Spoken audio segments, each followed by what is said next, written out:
بیت الخلا میں 25 سالہ نوجوان چند سالوں سے سگریٹ کا عادی ہو چکا تھا۔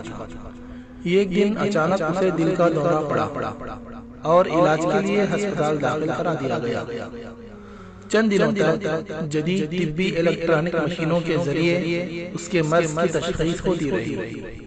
نوجوان کے علاج پر مامور ڈاکٹر نے نوجوان مریض کے لیے یہ نسخہ تجویز کیا کہ وہ بیڑی سگریٹ کا استعمال ترک کر دے، کیونکہ اس کی بیماری کا اصل سبب سگریٹ نوشی ہی ہے۔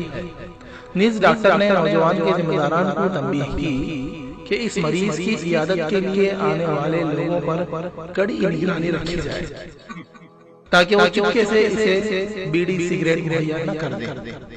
نوجوان کی صحت رفتہ رفتہ اچھی ہونے لگی اور اس کی جسمانی چستی و نشاط بحال ہو گئی، لیکن وہ ڈاکٹر کی تعلیمات کی مسلسل پابندی کرنے کے بجائے صحت بحال ہوتے ہی پھر سگریٹ نوشی کرنے لگا اور اس کا دوبارہ عادی بن گیا۔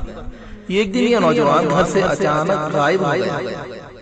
گھر والوں نے اسے ڈھونڈا تو بیت الخلا کے اندر دم توڑ چکا تھا اور اس کے ہاتھ میں سگریٹ موجود تھی۔